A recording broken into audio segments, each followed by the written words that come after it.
right now. Pittsburgh's best sports show is about to begin. Call us or tweet us. We've got things to talk about on the Ireland Contracting Nightly Sports Call. Good evening, everyone. Welcome inside the Fan Cave. This is the Ireland Contracting Nightly Sports Call. Bob Pompeani with you here. The number to call is 412-575-2600. Jeff Hathhorn will be joining the program up at 93.7 The Fan, where we welcome him in tonight. And Jeff, let's start before we get some calls on the line about Mike Tomlin's apology that he got from New York. It seems like Minkah Fitzpatrick now has been victimized twice. Remember that Colts game? They said that was the wrong call on him when he held up, and yet it still went against the Steelers. And then this one was a leverage call, which really wasn't a leverage call, and they messed that up too. You know, that apology and $10 will get you a cup of coffee. You know, that's basically what it means. I mean, I guess they could feel vindicated. Here's the big thing. From a teaching standpoint, they don't feel like they have to change anything. They can at least go into those meetings and say, what we did was right. It's called I believe it's called the leverage gap or something like that, that space on kick teams. And he did exactly as he was supposed to do. Maybe his fingers grazed a helmet. But other than that, he did what he was supposed to do. And thankfully for the Steelers, those 2 points were the last 2 points the Jets scored all game. Yeah, 31 unanswered by the Pittsburgh Steelers. It was funny because Danny Smith, who got a lot of love from his team, you could tell how popular he is among those players. Jared Barton from our station here put out a little tweet. Just something that he said back at OTA. He said, I'm cut from a different cloth or something like that. It got like 3.7 million views, which goes to show you. You know, that's a guy who's done a very good job. He's 71 years old, and sometimes relationships don't have to be age for age. In other words, you know, if you're a young guy, just because someone's 71 doesn't mean you can't appreciate the work that person does. It's about what the relationship is, regardless of the age. Yeah, and here's what you need to know to that point. Players will tell you, to a man, they would run through a wall for that guy. That's what you need to know about Danny Smith. Are there times you might argue this, or there's a bad coverage, or there's a bad kick return or something, and people always blame Danny or say, oh, look at him chewing gum? The players will run through a wall for him. That's what you want to hear out of a coach. And obviously, how often do you see kicks blocked? And you see them almost weekly by the Steelers. There's no question. Those are big plays, as it turns out. Let's talk about looking ahead to the New York Giants now. This is one of those games that a lot of times you'd look at and say, well, this is an easy win, but we've been down this road before. Last year when Arizona came to Acrisure Stadium and New England came to Acrisure Stadium, it wasn't so easy. It's a team that went to Seattle and beat Seattle out there, which is never an easy assignment. Although the Steelers are 6.5-point favorites, I would expect them to utilize the prime time, the lights and all that stuff to their advantage in this game, knowing that it comes before the bye week. It's a big game for them. I'm sure there's a lot of fan base that believes Mike Tomlin loses every game to a team that he's supposed to beat, that is scared about this game. And listen, you're playing an NFL team. If you don't play up to the level that you need to play at, it could be a problem. The Steelers still aren't, even though they've had 30-plus points in the last 2 games, they're not an offense that can walk into a stadium and expect to score 25 points on a bad day. They still have work to do. But this Giants team is bad. I mean, Daniel Jones can make a couple of plays, maybe, and they have maybe a receiver or two that you got to keep your eye on, and they've got a really good nose tackle. I mean, an exceptional nose tackle that can mess up things for your offense. But, I mean, this is a game where, if you don't go in 6-2, you're going to look back at this game and say, what if at the end of the season as you're fighting for whatever it is the Steelers will be at the end of the year. A lot of mentions here. Real quick, Jeff, Cooper Kupp, he's apparently made available by the Rams, who are having their issues this year with injuries and everything else. He's in his 30s, I think 31. Looks like the Rams would like a second-round pick. If you are the Steelers, would you be interested? I know other teams are also talking. Kansas City needs a receiver. I would imagine other teams around the NFL need receivers, and not the least of which is Tampa Bay, which suffered 2 injuries last night to 2 of their best receivers. You got a time machine in that cave down there, Bob? Because if there's a time machine that could take it back to 2021, I would love to have Cooper Kupp. That's the last time he played 17 games in a season. No, at $20 million a season with as injured as he is, I do not want Cooper Kupp. I want them to keep looking, but I'm not going to give up a second-round pick for a guy who can't stay on the field. And of all the things, and you know Tomlin as well as anybody, Bob, of the things that drive Mike Tomlin crazy, it's the guys that can't stay on the field that really irk him, i.e. Roman Wilson. They're not going to bring in a veteran that can't stay on the field. They have a need at that position. They should still keep looking. But Cooper Kupp isn't the answer. No, I agree with you. I wouldn't do it either, and I think Russell Wilson may be able to unlock other players. We saw Van Jefferson get in the end zone this past week. We'll take a break here, Jeff. Open up the phone lines. It's 412-575-2600. You're listening to the Ireland Contracting Nightly Sports Call, KDKA Plus and 93.7 The Fan. Our GMC Sierra tweet of the night comes from PFF Pittsburgh Steelers, Darnell Washington. How about among tight ends? Week 7, an 88.9% receiving grade. That's second among all tight ends. And that's another guy who could be unlocked here, Jeff Hathhorn. As you look at the Steelers as they're constructed, Arthur Smith really likes tight ends. We saw, I thought, an open Michael Pruitt on a play that went to Washington early in the game. He had him open. It looked like it could have been a long gainer. But the point is, those guys should have a more vibrant role with this offense and with Russell Wilson, I think, at quarterback. Well, and then you start asking yourself, if you were to spend $20 million on Cooper Kupp, that means you're not going to play with two tight ends. So forget Darnell Washington. He's done. He's over with. Maybe he comes in short yardage and blocks, but you're not going to see any more of him in those scenarios. You're going to see three receivers. You're going to see, three receivers and one tight end. I don't know that Darnell Washington is a guy that can get over 50 yards a game, but he is intriguing. He's got that size matchup, and the thing I think a lot of us keep waiting for is, when are we going to see some jump balls in the red zone to Darnell? Well, the red zone is something that was a plus for them the other day with Russell Wilson, and we'll see how this goes. I am by no means of the belief that he's going to play every single game the rest of the way. I think he probably could, but there could be an injury along the way. I think it's going to be fascinating to watch how this team unfolds, especially after the bye week. How about the Ravens last night before I get to our phone callers? Just real quick, Lamar Jackson looks like he's going to be in the conversation for yet another NFL MVP, 5 touchdowns. I thought, man, Derrick Henry, you talk about a guy who just doesn't stop regardless of his age. Normally at this age, running backs fall off the cliff. He's not anywhere near a cliff, it looks like to me, with 850 yards through 7 games and 10 rushing touchdowns already. Yeah, if he fell off a cliff, he grabbed a rope and was able to climb back up it pretty quick in this Baltimore offense. I mean, listen, there's so much attention on Lamar. That helps anybody. But you're giving, a guy that still has mileage left as he's proving. It was kind of thought that, they've destroyed Derrick Henry. He's broken. He's done. And he has just been, what is he, outgaining everybody by 200 yards in the league? And crazy. He still has that breakaway speed, which is as crazy as those stats.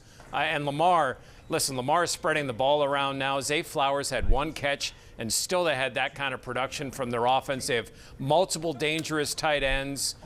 They are really good offensively. Defensively, they could be had, but offensively, they're probably the best offense. I don't think probably. They're the best offensive team in the NFL. Yeah, right up there. There's no question about that. All right. 412-575-2600 puts you in touch with us here at the Ireland Contracting Nightly Sports Call. Let's begin with our number 1 Cochrane Go One Better caller of the night, and that would be John in Cranberry. Hello, John. How are you? Hey, Bob and Jeff. Thanks for taking my call. The pressure's on here. I'm the caller of the night. But I wanted to make a point and then a question. So I think we take for granted the great kickers that we have here in Pittsburgh between Sauls for the Panthers and Boswell for the Steelers. They're just incredible. I think Sauls may kick on Sundays, and we know what Boswell. He's just been unbelievable. I think he's one of the best kickers, if not the best kicker in the league. But my question to you and Jeff is: there's a big matchup on Thursday night for the Panthers against 5-1 Syracuse.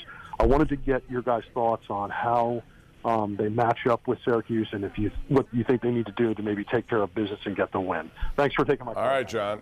Jeff, I think that this is a good quarterback battle for sure, and it's a big game for both these teams in the ACC because it looks like Clemson is starting to flex its muscles along with Miami. You know, the money down is going to be huge in this game. Kyle McCord and Syracuse, I think they're over 75% or something crazy on third down. I mean, this is a really good team on third down. Defense is going to have to stay on their matchups. It's an experienced quarterback. But to John's point, if it comes down to it, Pitt's got the best kicker, if not in the ACC, if not in the whole country. I mean, you love Ben Sauls out there if that's what it comes down to in this game. This could be a first to 40, first to 45 that wins this game. It's two really good offenses. Dave in McCandless joins us right now. Hey, Dave, what's going on? Hey, guys, how you doing? Thanks for having me on. Sure. Hey, just wanted to comment, as miserable as the Browns are, look for them to knock the Ravens off this weekend and help the Steelers out. They're going to have a new quarterback. It's either going to be Jameis Winston or this guy they just Bailey Zappi. Zappi, my man Zappi. Look for them to help the Steelers out. Well, I mean, that could happen. These division games. In fact, when the Steelers play the Browns, I wouldn't be surprised if they have trouble. That's just because of what it is. But the Browns have a lot of other holes in their roster right now, not the least of which is, 1-6. How do you get a team like that motivated? But I will say that coming off a game like they just played on a Monday night where they're feeling pretty good, I think they have the same risk that the Steelers might have taking on the Giants. You know, Jeff, I mean, these are games you expect them to win. They're heavily favored, but you never know in the NFL. We've seen it, and it can happen a lot when you least expect it. Yeah, maybe all the pressure around Deshaun Watson and how whatever feelings there are around him with the team, maybe it does. It's kind of like, all right, let's just go out there and play. But the problems weren't just Deshaun Watson. Their offensive line is in shambles, and they're facing a couple of decent defensive linemen in Baltimore, and Roquan Smith, obviously, who can make plays. I mean, I'd love to see that happen. But, man, this Cleveland team, they're in a world of hurt. Their best thing is their defense, and that is going to be challenged like it hasn't been challenged all year. Got a nice tweet from Paul Harris, who says, with regard to the conversation about Danny Smith, it reminds him of Dick LeBeau and the relationship he had. And I think that's a good comparison because he has the respect. He's been around for a long time. He has the energy that I think you need to have in that position. Those guys certainly respond to him. Back to the lines. We'll go to Jay in Pittsburgh. Hey, Jay, welcome. Hey, how you doing, gentlemen? Good, thanks. Hey.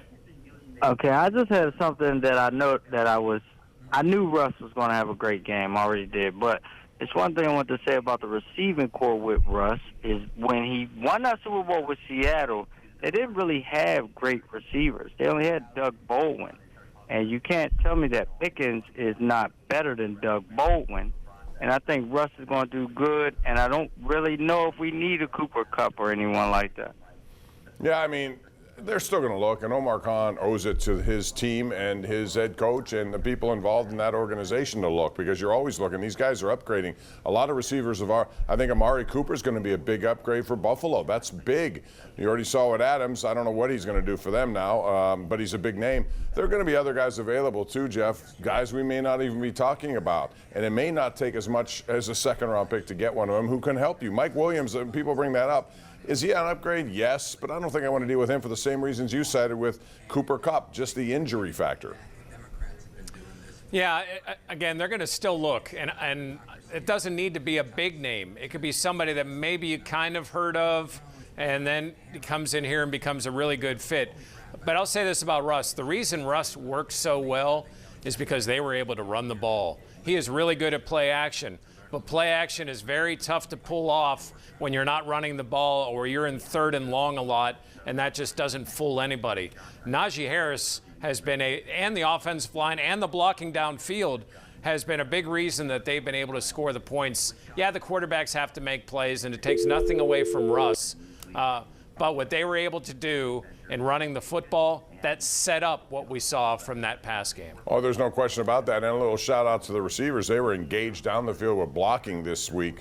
Yep. And they got to do that all the time. It can't be one game in, one game off. It's got to be a regular occurrence. I think Najee Harris's running style right now is infectious. Let's go to Chuck in the north side. Chuck joins us right now on the Ireland Contracting Nightly Sports Call. Hey, Chuck. Hey, how you doing, fellas? Good. Hey, Chuck. All right. Yeah, I just wanted to touch bases and tip my hat to Russell Wilson. It was a lot of pressure for him to step in after being out of the game, physically playing for a while, hurt in in preseason and all that. And to step in and do what he did, I know the running game was a big part of it that allowed him to go deep with the ball, but he has that certain type of touch of the ball. One of my neighbors reminded me he throws the ball like someone used to throw here in Pittsburgh. And I said, the blonde bomber, and he said, oh, you know about Terry Bradshaw back then? I think it's important, and thank you, Chuck, for the call as we're close to a break here. You know, when you throw it up and you give these guys a chance, especially a guy like Pickens, he'll take that. Nothing against Fields, but his trajectory wasn't the same. I'm not, by the way, soured on Fields at all. I think I've learned a lot about him, and it's positive stuff. So, you know, we'll see how this goes. But go ahead. Yeah, Bob, it's a skill to be able to throw it at different trajectories. Like, he's really good at it. And I'll say this for Russ. Here's what I thought he did really well. After the first field goal and then 3 3-and-outs, and the stadium's starting to boo, they're getting uneasy. He kept his poise, and when they got that pick at the end of the second quarter, he turned it into a touchdown. I think that's where it turned, not just that play, but I think that's where it turned for Russ, and he was a different quarterback in the second half. No question. Biggest play of the game, I thought. And the crowd, I couldn't believe they were booing early on. He hadn't played in 11 months. You got to give him a little slack, don't you? We got to take a break. Come back with more right here on KDK Plus and 93.7 The Fan. It's the Ireland Contracting Nightly Sports Call.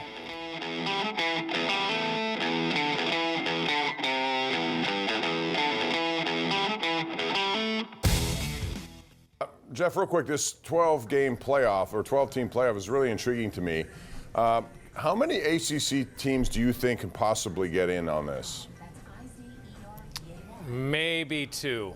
At the most, right? Maybe 2. But I think it would have to be like Miami going in as a undefeated or an undefeated team and then losing, and then Miami could be that one team. Yeah, that's why Pitt still is very much alive here, and this is a big game for that reason. They have Clemson at home. That will be the game of the year if both of these teams continue to do what they do, and I know you're pumped about that.